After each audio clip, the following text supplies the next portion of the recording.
और रुक करेंगे अगली खबर की ओर, जहां रायपुर से खबर। चुनाव से पहले सीएम विष्णुदेव के 5 बड़े फैसले, कर्मचारियों से लेकर पत्रकारों को साधा है। सरकारी कर्मचारियों का 4% डीए बढ़ा दिया गया है और मीडिया कर्मियों के उत्पीड़न के संबंध में कमेटी बनाई जाएगी। समस्याओं के समाधान के लिए समिति का गठन होगा। मुख्यमंत्री विष्णुदेव साय ने अधिकारी, कर्मचारियों और मीडिया बंधुओं के हित में 5 अहम फैसले लिए हैं। इनमें अधिकारी कर्मचारियों को 7वें वेतनमान पर 4% का महंगाई भत्ता देने की शामिल है। इसका लाभ पेंशनरों को भी मिलेगा। महंगाई भत्ते की राशि 1 मार्च 2024 की तिथि से मिलेगी। मीडिया कर्मियों के उत्पीड़न के संबंध में गृह सचिव की अध्यक्षता में कमेटी बनाने की घोषणा की गई है।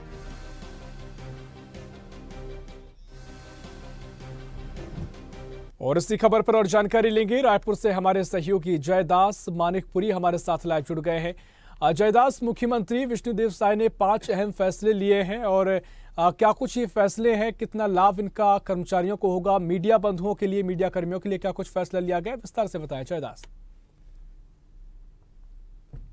का लगने से पहले और होली त्योहार के पूर्व जो है सरकार ने बड़ी घोषणा की है, जिसमें अब महंगाई भत्ते पर जो है 7वें वेतनमान पर 4% डीए जो है बढ़ाया गया है। वही जो पेंशन ले रहे हैं 5 लाख अधिकारी, कर्मचारी जो है और पेंशनर्स है, उनको जो है इस महंगाई भत्ते का जो लाभ मिलेगा। इसके अलावा अगर बात की जाए तो 2023 में जो पंचायत सचिव है वे 55 दिन के हड़ताल पर थे।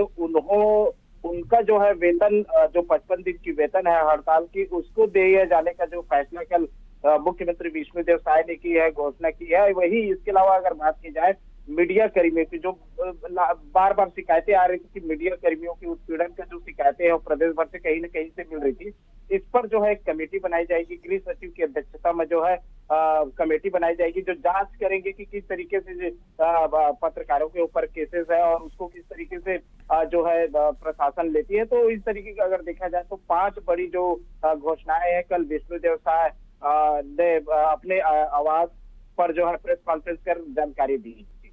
बिल्कुल जयदास, देखिए जिस तरीके से आज चुनाव आयोग जो तारीखों का, लोकसभा चुनाव की तारीखों का ऐलान किया जाएगा, उससे ठीक पहले अगर ये फैसले लिए जाते हैं तो कितना फायदा बीजेपी को इससे मिलेगा, सरकार को इससे मिलेगा?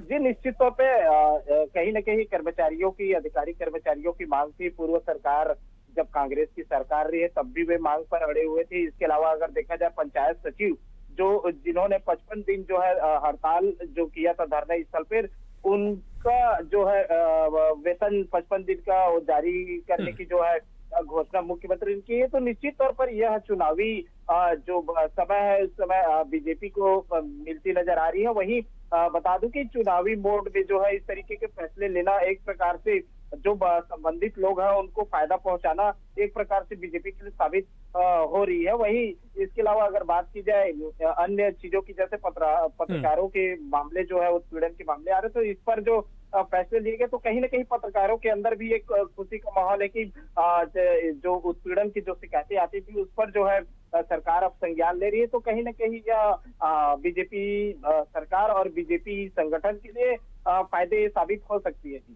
बिल्कुल, देखिए मीडिया कर्मियों की जो उत्पीड़न की खबरों को लेकर जो कमेटी गठित करने की बात की गई है, कब तक कोई समय सीमा इसकी जारी हुई है, कब तक कमेटी गठित कर ली जाएगी? जी अभी ऐसी जानकारी प्राप्त नहीं हुई है, लेकिन विगत आने वाले कुछ समय में इसकी कमेटी जो है बना दी जाएगी। इसके अलावा जो है कुछ जो सीनियर मीडिया पर्सन है उनको भी इस कमेटी में शामिल किया जाएगा, ऐसी जानकारी मिली हुई है। लेकिन कल कुछ लोगों से बात करने पर यह जानकारी मिली है कि जल्द ही इसका जो है फैसला कर लिया जाएगा और वही समिति गठित कर जो है उत्पीड़न के जो भी केसेस है उस पर जो है जांच कमेटी जो है अपना कार्य जो है चालू कर सकती है। जी बिल्कुल जयदास, देखिए जिस तरीके से तमाम इसके फायदे कर्मचारियों को होंगे, मीडिया बंधुओं के लिए भी बड़ी सौगात से कहा जा सकता है। एक तरफ तमाम बढ़िया सौगातें के रूप में से देखा जा सकता है, लेकिन अगर सियासी रूप से देखें तो यहाँ पर अब बीजेपी सक्रिय भी है और अभी तक मजबूत भी नजर आई है। आज चुनाव की तारीखों का ऐलान हो जाएगा। विपक्ष फिलहाल क्या भूमिका में है, क्या कुछ रणनीति पर सामने देखने को मिल रहा है, कोई मजबूत रणनीति पर विपक्ष अभी काम कर रहा है, या फिर कोई ऐसी मजबूत रणनीति है जिससे चुनौती बीजेपी के सामने हो सकती हो, या फिर बीजेपी आगे निकल चुकी है? जा सकता है अभी लोकसभा चुनाव को देखते हुए दोनों पार्टियां बीजेपी और कांग्रेस जो है अपने अपने कार्य क्षेत्र में एक्टिव हो चुकी है। और दूसरी चीज ये है कि अभी भाजपा की सरकार है यहाँ छत्तीसगढ़ में। भाजपा जो है जनता को जो रिझाने के लिए अभी तमाम जो घोषणाएं हैं वो कर रही है। और इस पर कहीं न कहीं पिछले दिनों देखा गया है कि महतारी वंदन योजना के तहत जो है अपना घोषणा जो उन्होंने की है तो वो उन पर अमल किया है। तो कहीं न कहीं देखा जा सकता है कि बीजेपी अपने तरीके से जनता को रिझाने की कोशिश में लगी हुई है। इसके अलावा अगर विपक्ष की बात की जाए तो विपक्ष जो है कई मुद्दे जो जिस पर वे राजनीति कर सकते हैं वो मुद्दे उठाने की कोशिश में लगे हुए हैं। इसके अलावा अगर देखा जाए लोकसभा की तैयारी की बात की जाए तो लोकसभा चुनाव की तैयारी जो है दोनों पार्टियां जोर शोर से कर रही हैं। और कहा जा सकता है कि आने वाले समय में यह सभा भाषण इन सब मुद्दों में जो है इन सब चीजों में जो आगे बढ़ती जाएगी और लोकसभा चुनाव में जो है अपनी तैयारी मजबूती से जनता के सामने रखेंगे। जी निश्चित तौर पर यहाँ पर लोकसभा को लेकर भी लगातार सक्रिय बने हुए हैं सभी दल। फिलहाल जयदास बहुत शुक्रिया आपका तमाम जानकारी हमसे साझा करने के लिए। तमाम